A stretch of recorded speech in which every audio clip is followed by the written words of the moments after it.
Masyarakat Jakarta Anti Korupsi menggelar aksi unjuk rasa terkait dugaan kasus korupsi IKTP dan pengadaan alat kesehatan di Provinsi Banten. Skandal kasus, dugaan kasus yang melibatkan Pramono Anung dalam skandal kasus EKTP dan kasus pengadaan proyek. Rano Karno kembali diperiksa penyidik KPK. Tentunya akan menjadi sangat ironi yang sangat tinggi ketika seorang gubernur terpilih dan wakil gubernur terpilih justru terjerat skandal kasus korupsi.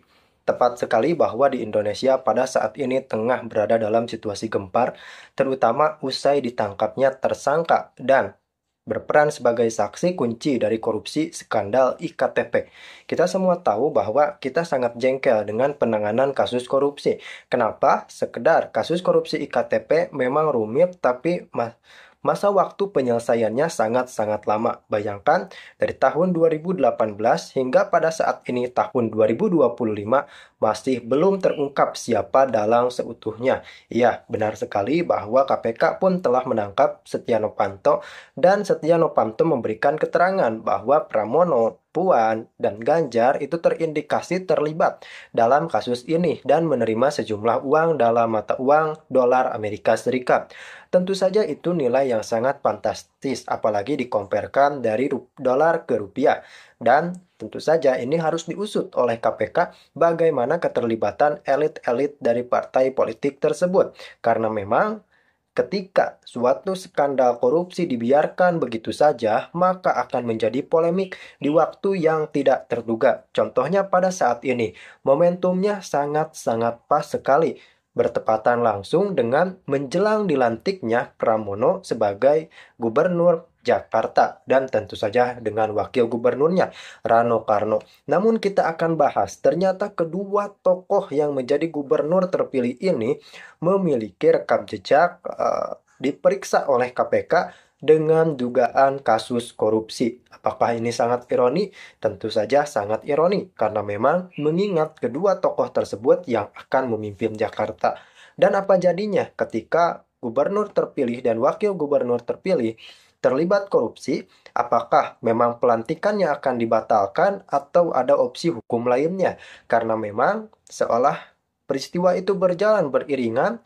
Pada saat ini, kemarin Kemendagri telah menetapkan bahwa pelantikan kepala daerah diundur dan akan diinformasikan lebih lanjut jadwalnya.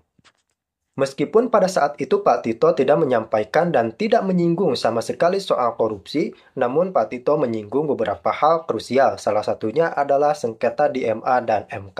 Namun rekan-rekan, kita akan memberikan pembahasan bagaimana jeratan korupsi itu kok bisa menyeret nama-nama yang akan dilantik ini. Pram, kita tahu bahwa korupsi IKTP, kemudian Rano Karno, ramai sebenarnya diberitakan sebelum beberapa tahun yang lalu bahwa beliau terlibat pengadaan korupsi alat kesehatan dan ada pelanggaran lainnya. Namun tentu saja itu diselidiki oleh KPK pada saat itu. Namun kita melihat bagaimana kedua tokoh tersebut ternyata melenggang dengan mulus di panggung Pilkada 2024. Bagaimana menurut Anda, apakah KPK harus mengusut keduanya ini demi kebaikan Jakarta dan kebaikan bangsa Indonesia, atau justru biarkan saja? Silahkan tuangkan di kolom komentar karena kita menanti aspirasi dari Anda semua. Pemirsa, petisi masyarakat Jakarta Anti Korupsi menggelar aksi unjuk rasa di depan gedung KPK Jakarta terkait dugaan kasus korupsi IKTP dan pengadaan alat kesehatan di Provinsi Banten. Masa mendesak KPK memberikan kepastian hukum atas skandal dugaan korupsi yang melibatkan pasangan calon nomor 3 Pramono Anung Rano Karno.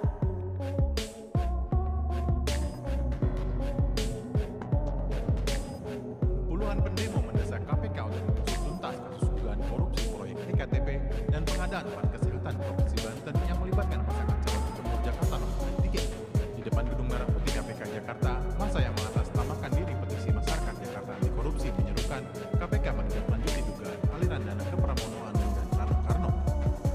Kami meminta kepada KPK untuk bisa memberikan kepastian hukum terhadap skandal kasus, dugaan kasus yang melibatkan Pramono Anung dalam skandal kasus EKTP dan kasus pengadaan proyek pengadaan alat kesehatan di Provinsi Banten. Sebelumnya, petisi masyarakat Jakarta anti korupsi telah melayangkan surat ke KPK pada 6 November 2017 lalu untuk meminta kejelasan atas dua kasus tersebut. Dari Jakarta, saya Zazan, Idede Rudia Yunus melaporkan.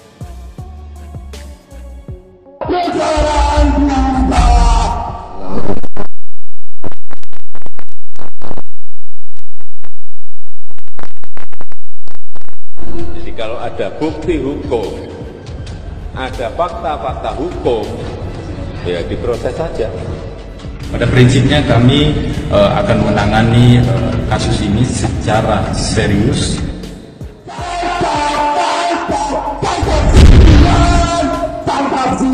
Pemirsa, Wakil Gubernur Banten Rano Karno Jumat pagi memenuhi panggilan Komisi Pemberantasan Korupsi. Rano diperiksa sebagai saksi untuk kasus dugaan suap di lingkungan Mahkamah Konstitusi. Juru bicara Komisi Pemberantasan Korupsi Johan Budi mengatakan Rano diperiksa sebagai saksi untuk Hairi Wardana alias Wawan dan Akhil Mokhtar. Sementara itu Wakil Gubernur Banten Rano Karno mengatakan akan memenuhi panggilan KPK. Pemirsa, Anda menyaksikan Update pukul 13 waktu Indonesia bagian Barat. Saya Kevin Egan. Gubernur Banten Rano Karno kembali diperiksa penyidik KPK. Rano diperiksa sebagai saksi untuk tersangka Ricky Tampinongkol terkait dengan kasus dugaan suap pendirian Bank Banten. Terkait dengan dugaan suap pendirian Bank Banten, sejumlah anggota DPRD telah mengembalikan uang ke KPK. Namun, Ketua DPRD Banten, Asep Rahmatullah, mengaku tidak mengetahui hal itu. Pada pemeriksaan sebelumnya, Rano sempat menyebutkan permintaan 10 miliar dari DPRD berkaitan dengan pendirian Bank Banten. Informasi itu disebut Rano berasal dari Direktur Utama PT Banten Global Development, Ricky Tampinongkol, yang kini sudah menjadi tersangka di KPK. Namun Ricky mengaku belum tahu tentang kebenaran informasi itu. Bagus karena kan memang 3 fungsi. Kalau operator kan kita hanya bisa 8%. Ya, dengan dana yang ada dari APBN kan hanya 8%. Tapi yang tidak terbatas itu kan sebagai regulator dan fasilitator. Ya, misalnya sebagai regulator itu kan bagaimana sudah keluar kebijakan itu peraturan kan PPN di bawah 2 miliar itu gratis. Itu kan bagus buat orang bangun rumah. Itu saya rasa bukan buat MBR aja, tapi juga kelas menengah. Karena kan FLBP sekitar 170 juta. Ya kalau 2 miliar kan pasti itu udah kelas menengah juga. Yang mungkin daya belinya sekarang masih belum baik, bisa juga terbantu. Kedua, BPATB juga 0%. Ya, PBG juga udah 0%. Itu kan namanya regulasi yang pro rakyat. Kalau pro rakyat itu kan malah dinolin atau dimurahkan. Itu kan dinolin. BPATB 0, BBG 0. PPN itu di bawah 2 miliar, di bawah 2 miliar PPN. Itu kan berarti kan pro rakyat. Nah, kemudian rakyat sudah dipermudah. Apa buktinya dipercepat, dari BPATB, dari PBG ngurus 45 hari jadi 10 hari. Bahkan nanti saya undang, kita nanti dengan Pak Mendagri mau ke Kota Tangerang, katanya bisa 10 jam. Kita mau datang diundang ke sana, ya. Kan luar biasa. Jadi rakyat itu harusnya dipermudah, dipercepat, dipermurah. Menurut saya begitu. Nah, itu kita berusaha berpikir mengambil langkah-langkah begitu. Kalau fungsi operator dengan dana yang ada kita bisa ukur. Kan dengan dana yang ada kan kita bisa ukur berapa yang kita bisa bangun. Karena itu kan APBN terukur kan. Nah, tapi yang tidak terukur itu ya mohon doanya semua dari asosiasi, REI, Apersi, Himpera semua ya. Kemudian juga lakukan efisiensi, pajak-pajak diturunkan, ya, dan efisiensi, ya, transparansi. Kayak lusa itu saya tugaskan Pak Fitrah ke Berau untuk groundbreaking 500 rumah yang akan dibangun Berau dan akan diberikan, ya, saya minta kepada ya guru-guru yang berprestasi, ya, kepada TNI yang berpangkat rendah, kepada perawat gitu ya, di Berau kan bulan November kemarin sudah yang Agus Dayu 1 November, nanti lusa 27 Desember itu di Berau. Perusahaan mana itu Pak? Berau namanya. Berau Coal itu batubara ya, di Kalimantan Timur. Habis itu nanti Adaru bulan Januari. Jadi kita usahakan ada terus gitu ya. Jadi supaya ya gotong royong itu dijalankan, dibuktikan. Bukan dari pengusaha-pengusaha besar kepada masyarakat kecil. Justru di situ kita membuktikan bahwa gotong royong itu ya real ya sesuai ajaran. Itu di lahan bekas tambang yang telah direklamasi atau di mana Mas? Nanti dicek saya belum tahu detailnya ya, tapi nanti bisa dicek. Nanti ada Pak Fitra kok. Para izin ini kan ada lagi yang menarik kan, itu kan kemarin Paras bersuara terkait buron Harun Masiku, dan sekarang KPK menetapkan 2 tersangka baru, yakni Sekjen PDIP Hasto Kristianto dan anak buahnya, orang kepercayaan. Nah ini Pak Ara ini gimana ini? Ya kalau kita kan tentu ini adalah negara hukum, ya kita menghormati hukum, ya biarlah proses hukum itu berjalan. Itu negara ini panglimanya adalah hukum. Saya pikir itu yang harus kita kedepankan, ya. Tapi sayembaranya masih berlaku nggak, Pak? Berlaku. Kan berlaku bagi yang bisa menangkap, ya. Kan siapa yang bisa menangkap? Kan masa negara sebesar ini menangkap Harun Masiku nggak bisa, ya. Pak, gitu ya. Saya yakin. Kalau semisal. Udah itu kita. Soal terkait tudingan politisasi dari pihak PDIP yang mengenai. Kami sampaikan bahwa KPK sesungguhnya bersedih karena asumsinya, kami mengatakan dulu bahwa asumsinya bahwa korupsi itu mungkin terjadi karena besarnya kos politik untuk menduduki jabatan-jabatan kepala daerah. Tetapi kenyataannya ini adalah pejabat yang ditunjuk yang tidak memerlukan proses politik, sehingga asumsinya tidak berbiaya, tapi efeknya sama. Ini menjadi pertanyaan dan kerisauan kita semua untuk kita jawab ke depan. Selanjutnya baru kami akan sampaikan pointers tentang kasus yang akan kami sampaikan, yaitu dugaan korupsi dalam pengelolaan anggaran di lingkungan pemerintah Kota Pekanbaru tahun 2024-2025. Pada hari ini Jakarta tanggal 4 Desember 2024, KPK menyampaikan update informasi mengenai kegiatan penangkapan atas dugaan tindak pidana korupsi terkait pengelolaan anggaran di lingkungan pemerintah Kota Pekanbaru tahun 2024 tahun 2025 sebagaimana telah kami infokan sebelumnya sejak semalam, ya, bahwa diduga telah terjadi pemotongan anggaran atas uang ganti uang atau GU di bagian umum Sekretariat Daerah Kota Pekanbaru sejak bulan Juli 2024 untuk kepentingan Saudara RM selaku pejabat Wali Kota Pekanbaru dan Saudara IPN selaku Sekretaris Daerah Pemerintah Kota Pekanbaru, dan juga Saudara NK selaku PLT Kabag Umum Sekretariat Daerah Kota Pekanbaru yang dibantu staf PLT bagian umum yaitu Saudara MU dan Saudara TS, diduga mencatat uang keluar maupun uang masuk terkait pemotongan anggaran GU. Saudara NK juga berperan melakukan penyetoran uang kepada Saudara RM dan Saudara IPN melalui ajudan PJ Wali Kota Pekanbaru. Bahwa pada November 2024 terdapat penambahan anggaran Setda, diantaranya untuk anggaran makan minum tahun anggaran APBD 2024. Dari penambahan ini diduga PJ Wali Kota menerima jatah uang sebesar 2,5 miliar. Adapun kronologi pengamanan para pihak yang dilakukan oleh tim KPK adalah sebagai berikut. Setelah melakukan serangkaian penyelidikan, KPK mendapatkan sejumlah indikasi adanya tindak pidana korupsi.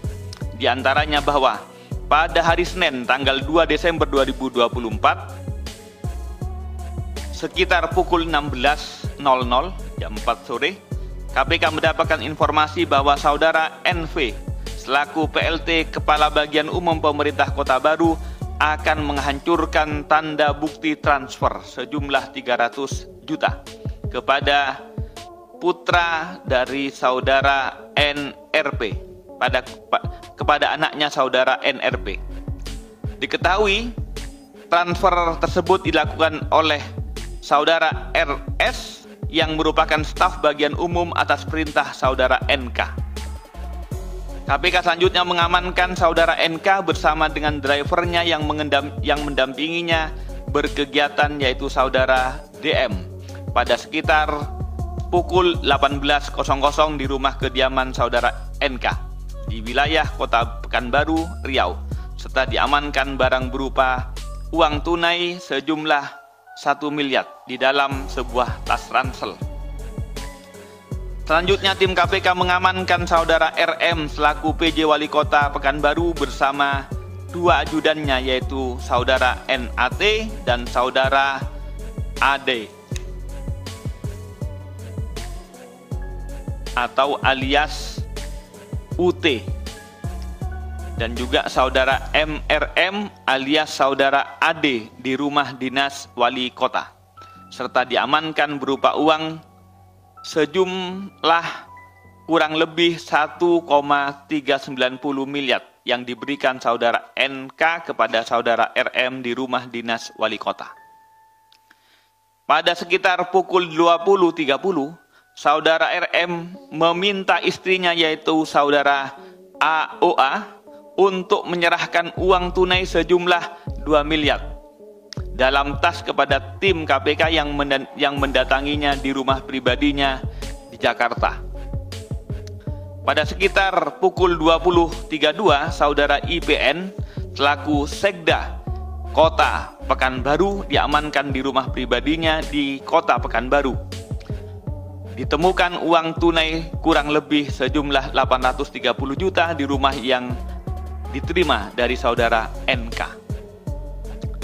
Berdasarkan pengakuan dari saudari IPN, secara keseluruhan uang yang diterima dari saudara NK sejumlah 1 miliar, namun sebesar 150 juta sudah diberikan saudara IPN kepada saudara YL, Kadishub Kota Pekanbaru, dan 20 juta kepada wartawan. Selanjutnya, pada pukul 21.00, saudara NRP yang merupakan anak dari saudara NK diamankan di kosnya di Kasa Tebet Mas Indah. Karena pada rekeningnya saudara NRP tersebut terdapat saldo rekening miliknya sebesar 375.467.141 rupiah, yang sejumlah 300 juta pada rekening tersebut berasal dari setoran tunai yang dilakukan oleh saudara RS atas perintah saudara NK pada tanggal 2 Desember 2024. Selanjutnya pada pukul 21.30, tim KPK tiba di kantor Wali Kota Pekanbaru dan melakukan pemasangan KPK lain di beberapa ruang di gedung kantor Wali Kota, yaitu di ruang bagian umum, ruangan saudara SW selaku bendahara pengeluaran, ruang Sekda, ruang Wali Kota, ruang bendahara di kantor BBKAD Gedung B3 Komplek Pemkot. Pada sekitar pukul 23.00, saudara MU, saudara TS, dan saudara RS yang merupakan staf pada bagian umum datang menemui tim KPK di kantor Wali Kota Pekanbaru. Kemudian pada sekitar pukul 23.30, saudara NK meminta kakaknya yang bernama FC untuk menyerahkan uang tunai sejumlah 1 miliar yang ada di rumah di Pekanbaru kepada tim KPK. Pada sekitar pukul 00.50 tanggal 3 Desember 2024, SW selaku bendahara pengeluaran tiba di kantor Pemkot Pekanbaru menemui tim KPK. Dan pada pukul 2.43 tanggal 3 Desember 2024, tim mengamankan uang sejumlah 100 juta dari saudara NA atau saudara UT di rumah dinas PJ, dan juga mengamankan uang tersebut yang berasal dari pencairan TU yang diberikan oleh saudara NK pada tanggal 29 November 2024. Selanjutnya pada pukul 10 tanggal 3 2024, tim menuju rumah saudara AN atau saudara U tersebut di Ragunan untuk mengamankan sekurang-kurangnya uang sejumlah 200 juta yang masih tersimpan di saudara AN atau saudara UT tersebut yang merupakan uang dari saudara NK. Dari rangkaian tersebut, tim KPK mengamankan total 9 orang, yakni 8 orang di wilayah Pekanbaru dan 1 orang di wilayah Jakarta, serta sejumlah uang dengan total sekitar 6.820.000.000 rupiah. KPK selanjutnya melakukan serangkaian pemeriksaan dan telah menemukan bukti permulaan yang cukup untuk menaikkan perkara ini dari tahap penyelidikan menjadi tahap penyidikan dengan menetapkan 3 orang tersangka, yaitu Saudara RM selaku pejabat wali kota Pekanbaru, Saudara IPN selaku sekretaris daerah kota Pekanbaru, Saudara NK selaku PLT Kabag Umum Setda Kota Pekanbaru. Atas perbuatannya, para tersangka disangkakan telah melanggar ketentuan pasal 12F dan pasal 12B Undang-Undang 3199 Yungto Undang-Undang 20/2001 Yungto pasal 55 ayat ke-1 KUHP. Juga dalam proses penyidikan mungkin pasalnya akan bertambah, termasuk juga TPPU dalam proses penyidikan akan dikembangkan. Selanjutnya KPK akan melakukan penahanan kepada para tersangka untuk 20 hari pertama sejak 3 Desember 2024 sampai dengan tanggal 22 Desember 2024 di rutan cabang KPK. Jadi modusnya ini adalah pemotongan dari uang ganti UG dalam peruntukan yang banyak adalah uang makan dan uang minum di bagian umum Setda pemerintah kota Pekanbaru.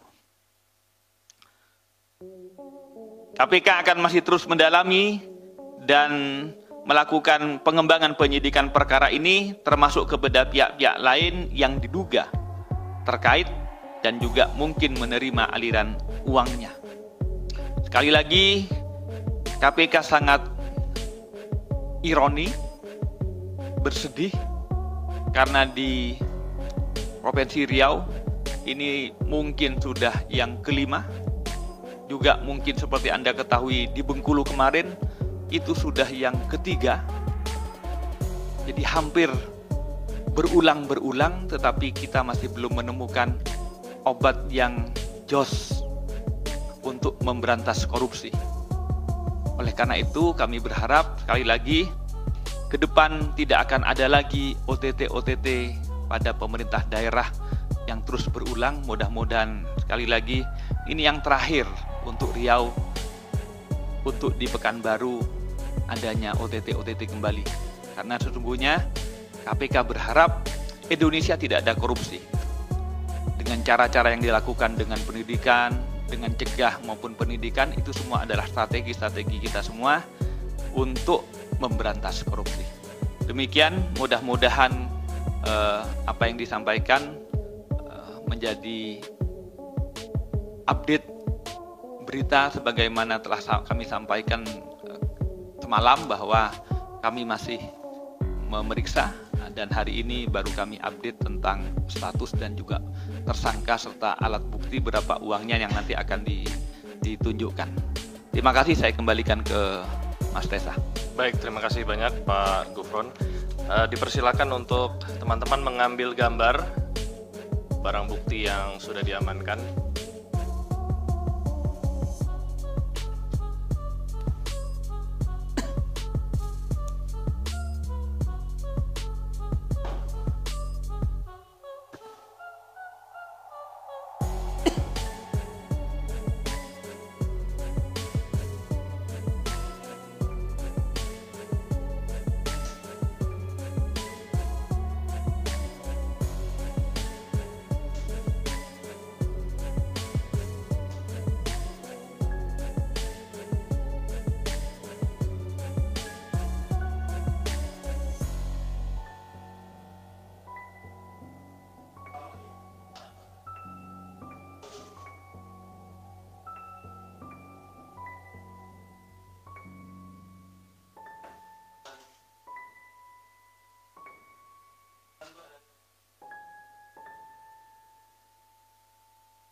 Oke, cukup ya.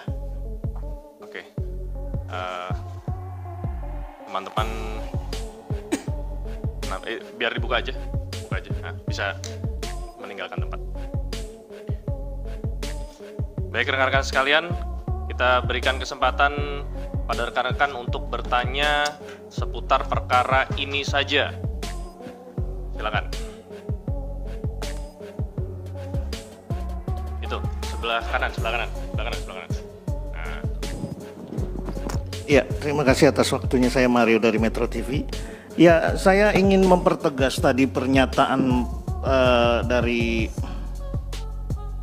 Pak Gufron yang mengatakan bahwa biaya politik tinggi dan saat ini bukan orang yang terafiliasi dengan orang politik atau partai. Tapi apakah KPK sudah mencermati 1 hari sebelum penangkapan saudara RM ini bertemu langsung dengan wali kota terpilih?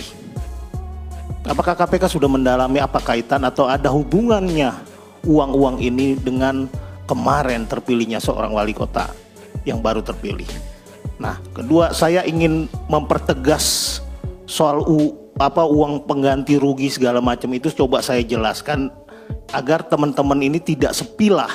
Ini di sini ada surat edaran dari wali kota. Dari wali kota itu dengan nomor 900/BPKAD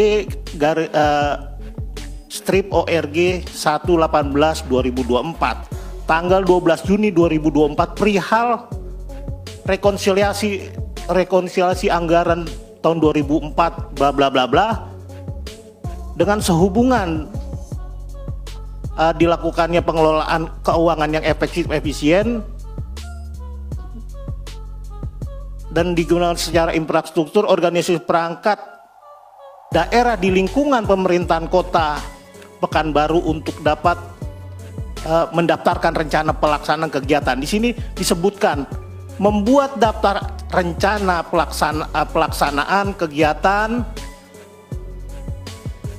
akhir tahun 2004 untuk atas persetujuan PJ Kota Pekanbaru melalui Sekretaris Daerah. 2. Menyampaikan laporan tertulis kepada PJ Wali Kota Pekanbaru melalui Sekda perihal pengajuan. Ini susah banget tulisannya nih. Langsung pertanyaan aja Mas Mario. Ya, intinya bahwa PJ dengan Sekda ini sudah mengunci semua pengeluaran berkaitan dengan anggaran dari pusat maupun dari pendapatan daerah. Artinya semua itu izin harus melalui 2 orang ini, melalui 2 Sekda. Nah, sampai OPD itu tidak mendapatkan aliran dana untuk kegiatan mereka, sama sekali nggak ada. Boleh dicek. Nah, bagaimana mereka bisa mengeluarkan itu? Harus dengan seizin RM dan Sekda. Lalu uang-uang yang bisa dikeluarkan tentunya berkaitan soal kepentingan dari 2 orang tersebut. Nah, di sini kan dikatakan tadi oleh Pak Gufron soal uang uang ganti uang itu. Nah, ini kan hanya berkaitan dengan anggaran yang berasal dari internal, bukan dari pusat. Nah, KPK sudah memilah belum berapa sih yang sebenarnya dikunci atau dikunci memang nggak dikeluarkan atau memang mereka pakai, dan yang dikeluarkan berapa yang di markup atau berapa yang digunakan untuk kegiatan.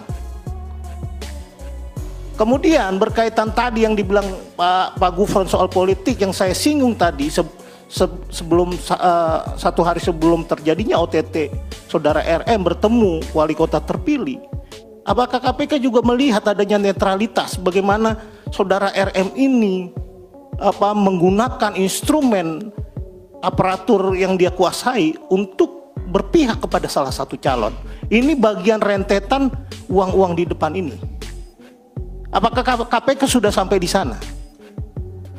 Nah, kemudian yang saya ingin pertegas yang dikatakan tadi, saya mendapat informasi kemarin ada 1 orang diamankan dari Tebet itu saudara N kalau nggak salah ya, itu apa kaitannya? Terus kemudian informasi yang saya peroleh juga, ini ada kaitan yang menarik antara saudara RM ini dengan Kabak Umum. Ini RM sering main ke rumahnya Kabak Umum ini nih, apakah memang hubungan kerja atau ada di luar hubungan kerja? Apakah itu sudah didalami?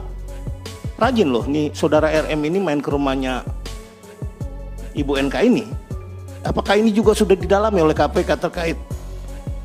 Ya mungkin saja ada selain persoalan kedinasan ada persoalan zina mata atau yang lain-lain, tolong ya KPK bisa pertegas. Yang saya ingin tanyakan dua perihal untuk mempertegas pernyataan Pak Gufron bahwa ini tidak ada kaitannya politik, yaitu yang saya tanyakan bahwa ada rangkaian tadi yang saya tanyakan. Terus kemudian dari surat edaran wali kota ini jelas mereka sudah sejak awal